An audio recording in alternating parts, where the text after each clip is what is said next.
भक्तजनों, माताओं, बहनों, सादर जय श्री कृष्ण। हमारे YouTube चैनल में आप सभी का बहुत बहुत स्वागत है। मैं हूं आपके साथ आचार्य धर्मेंद्र शास्त्री। तो सबसे पहले आपको और आपके पूरे परिवार को पुरुषोत्तम मास अधिक मास की बहुत बहुत शुभकामनाएं और बधाइयां। भगवान श्री लक्ष्मी नारायण जी का भरपूर आशीर्वाद आप सभी के जीवन पर निरंतर बना रहे। आप सभी सुखी रहें, स्वस्थ रहें, व्यस्त रहें और मस्त रहें। पुरुषोत्तम मास अधिक मास का प्रारंभ 18 जुलाई से हो चुका है, जो कि 16 अगस्त तक निरंतर चलेगा।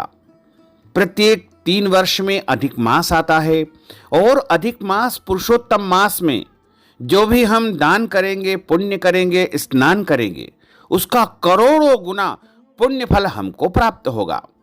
साधारण महीनों की अपेक्षा अधिक मास में जो भी पूजा पाठ, दान या धार्मिक कार्यक्रम या तीर्थ यात्रा किया जाता है, उसका अनंत गुना फल मनुष्य को प्राप्त होता है।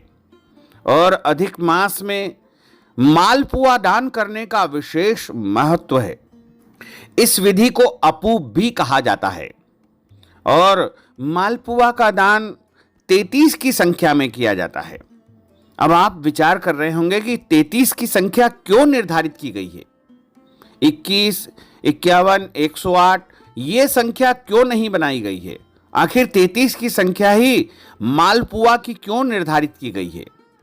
तो इस विषय में शास्त्रों में यह प्रमाण मिलता है कि 30 दिनों के 30 मालपुआ और बाकी के जो शेष 3 दिन के लिए जो 3 मालपुआ बचते हैं, वो पहला मालपुआ हम जब अपने घर परिवार की बहन बेटियां या भानेज के घर का भोजन कर लेते हैं, उस दोष की निवृत्ति के लिए, उस दोष से मुक्ति के लिए। और दूसरा मालपुआ जब किसी के घर में जन्म अथवा मृत्यु का सूतक लगा हो या उनके घर मृत्यु भोज करने हम जाते हैं, उसका भी प्रायश्चित किया जाता है। तो दूसरा मालपुआ उस कार्य से, उस दोष से मुक्ति के लिए या प्रायश्चित के लिए दान दिया जाता है। उसके बाद जो तीसरा मालपुआ होता है, वह अपने गुरु जी के घर में या किसी देव स्थान में या मंदिर में जब हम भोजन करते हैं, तो उसका भी हमको प्रायश्चित स्वरूप दान करना चाहिए। इसलिए 30 मालपुए तो 30 दिन के एक एक मालपुए हो गए। इसके अलावा 3 मालपुए जो हमने आपको बताए हैं, उन दोषों की निवृत्ति के लिए बताए गए हैं। इस प्रकार यह मालपुए का दान करने से मनुष्य समस्त दोषों से मुक्त हो जाता है। मालपुआ यदि आप दान करना चाहते हैं तो किसी ब्राह्मण को देना चाहिए, पुजारी को देना चाहिए, साधु संत को देना चाहिए, या आप मंदिर में भी दे सकते हैं। लेकिन यदि यह सब व्यवस्था नहीं हो तो आप गौ माता यानी गाय को भी मालपुआ खिला सकते हैं। मालपुआ जो कि बाजार में तैयार भी मिलता है। इसके अलावा यदि आप मालपुआ घर में बना सकते हैं तो घर में भी आप इसका निर्माण करके और मालपुआ का दान कर सकते हैं। प्रतिदिन सूर्योदय के समय मालपुआ का दान करना बहुत उत्तम रहेगा। वैसे तो दान करने की अलग अलग वस्तुएं अलग अलग दिनों की बताई गई है, लेकिन पूरा दान यदि आप नहीं कर पाते हैं तो केवल मालपुआ का दान भी कर देंगे तो भी आपको संपूर्ण दानों का पुण्य प्राप्त हो जाएगा।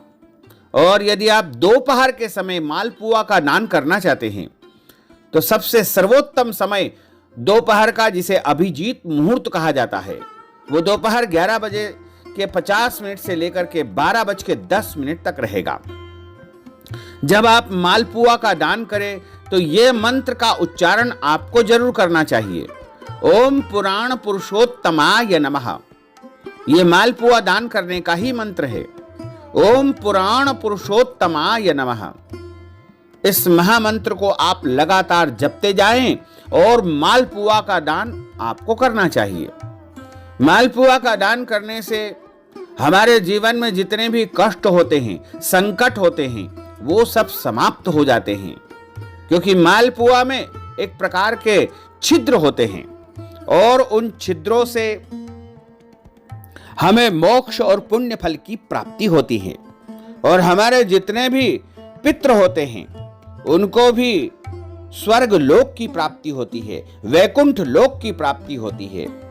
तो यदि आप अधिक मास पुरुषोत्तम मास का पूरा पुण्य प्राप्त करना चाहते हैं तो आपको अधिक मास में, पुरुषोत्तम मास में अंतिम 5 दिनों में या प्रतिदिन या जैसी भी आपके पास व्यवस्था हो उस प्रकार से आपको मालपुआ का दान जरूर करना चाहिए। मालपुए के साथ साथ आप 5 या 11 की संख्या में ऋतुफल यानी केला, सेव फल या अन्य जो भी फल आपके पास उपलब्ध हो, जो फल मिलते हो, वो ला करके मालपुआ के साथ आप दान यदि करेंगे तो आपको पुरुषोत्तम मास का महान पुण्य फल प्राप्त होगा।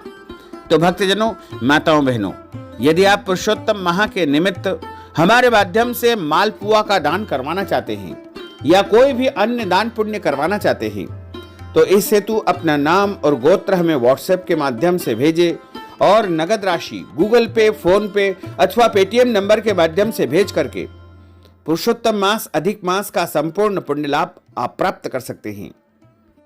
साथ ही आप सभी से अनुरोध है कि हमारे इस ज्ञानवर्धक वीडियो को अधिक से अधिक लोगों को शेयर करिएगा, लाइक करिएगा, कमेंट करिएगा और यदि अभी तक आपने सब्सक्राइब नहीं किया है तो अभी और इसी समय सब्सक्राइब अवश्य कर लीजिए। आपको और आपके पूरे परिवार को सादर जय श्री कृष्ण, सादर धन्यवाद।